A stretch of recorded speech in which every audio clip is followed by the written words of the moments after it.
and that is they worship the almighty dollar.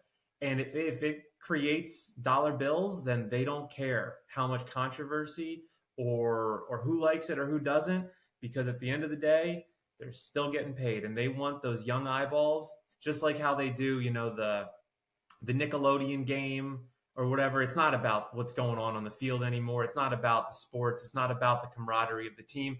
It's about the graphics that the guy gets tackled and like gets slimed all over, and it's it's this world of instant gratification where you've got to be locked in at all times. You can't. You're looking at your phone. You're looking at the screen. You're looking at your computer. Money, money, money. It's the Every almighty single dollar. It's the almighty you dollar, got Andrew. you You got literally, ads running while the game's running. I was watching. I've been kind of tuned out on baseball this year, but the Phillies are in the playoffs, so I turned it on the other day. They got logos on the side of the helmets now. I was just like, it's never going to stop. It's literally never going to stop. look. I want to, man. I want to retouch on the whole Yeah. gambling too, man. That was a great Mhm. show. Our last show was a great show, but it relates to this whole Bad Bunny, and these these confused Olympic, whatever you want to call them, that put on this absurd display during the opening ceremony of the Olympics. And I would tell you, it seemed to bother the wrestlers. We had our worst wrestling Olympics, first time in forever that we didn't have a gold medal winner in the Mhm. Olympics, but in wrestling. But what I would tell you is our medal count was down. I think it affected the morale of all the athletes. I mean, come on.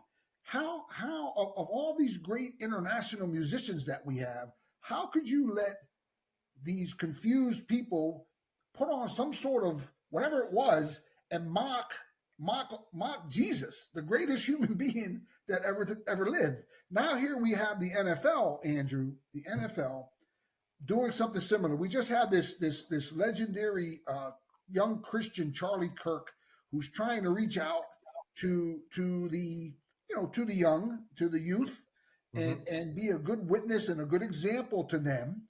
And God rest his soul, and his movement's still continuing on. And now rather than the NFL putting somebody American who's conservative and maybe godly to try to match that, what they do is they put on some freak who's controversial, doesn't even sing in. I don't believe he sings. Does he sing in English? I mean, I Right. don't know. No, it's all Spanish. He Yeah. sings them all. I mean, and listen, man, And I I don't hear even. it. I hear the NFL. I can hear it like in my ears. Grow the game. It's a world game. We got games in London. We got games in Brazil. And I just thought of this. It's the exact playbook of any empire. Any empire that's ever been on the earth, right? Romans, British, what do? They start off as a unified front. They go out, they conquer all these other lands, and then what do? They overextend themselves, and they forget about Rome, and they forget about Britain, and it crumbles from the Listen, inside out. you're right on. Yep. Their fan base is 100% against it. No different Yep. than all the Olympic guys. They were Hmm. so insulted by it. And Hmm. for them, and look, man, I love Spanish people. Hmm. I like Spanish food. I mean, their culture is great. Don't get me wrong, but man, this is an American sport. It's an American game. You Hmm. understand?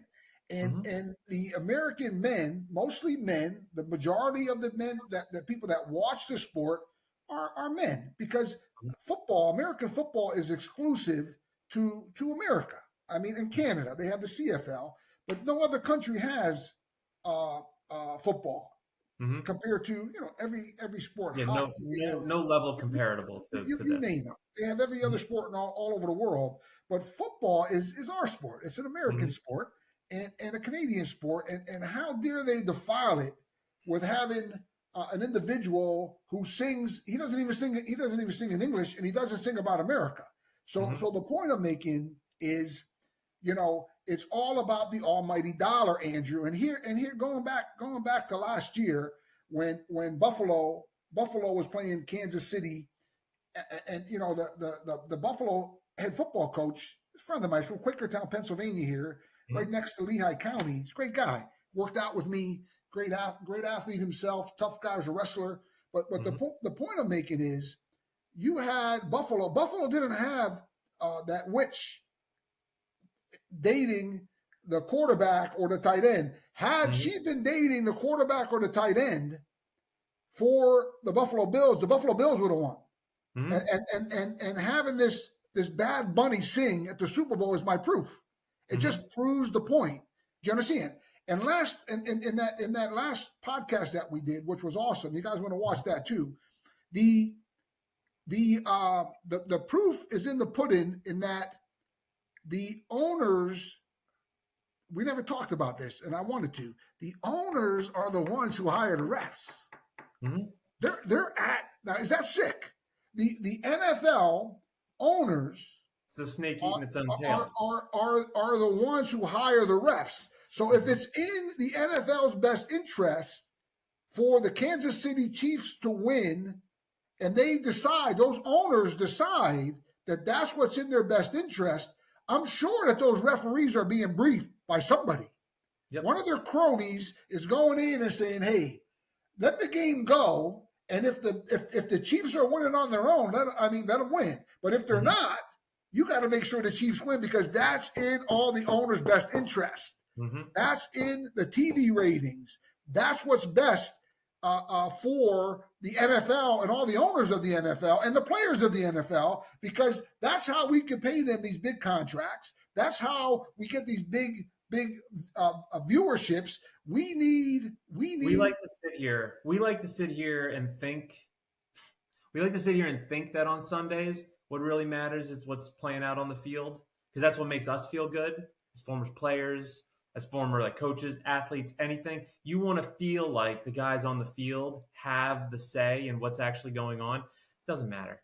Doesn't matter if the Eagles win, if the Bengals win, if the Patriots win. Doesn't matter.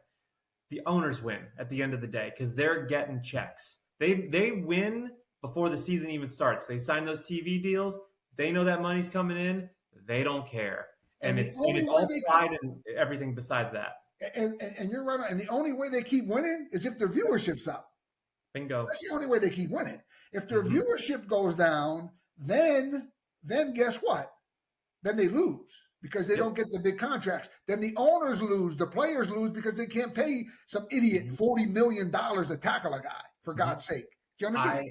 I always say this, and as far as I shouldn't have called the guy an idiot. Let me take that back. God bless him. He's an athlete. The Packers were dumb enough to give a guy $40 million to tackle somebody. God bless him. That's their prerogative. But staying on the NFL, Andrew, okay? Yep. It's all about the TV ratings. It's all about, and listen, we've been talking about things that Congress should be doing, right? There's a couple bills that I see advertised. I've been watching, only because of you and I doing this show. I've been watching the Big Ten Network and the ACC Network a little bit to watch these various sports that are going on. But I seen a bill being proposed. Pass bill so-and-so or pass bill so-and-so. No, don't pass any bills right now. They need to incorporate a bill that is going to transform the NCAA, because when you hear what Andrew's got to tell you guys about the NCAA, you're going to fall over. But just the last point on the NFL here, right? Yep. The other thing that needs to stop immediately, they need independent referees, okay, for the integrity of the game, outside the NFL's control, outside the owner's control, to call the games. Do you understand? And just to finish, the idiot who chose whatever his name, that commissioner, Goodall or Godall or Goat, I should call him a Goat-all. He's a goat. You understand? How dare he pick a guy that don't even speak English, I guess, to sing at the Super Bowl? But that's the same guy that is changing all the rules in the NFL and in college football and the like, getting back to straightening out the powers that be. The guy never wore a jockstrap in his life, and he's changing the rules of the NFL. He's hiring the officials. The officials go through him. He's in charge of all that.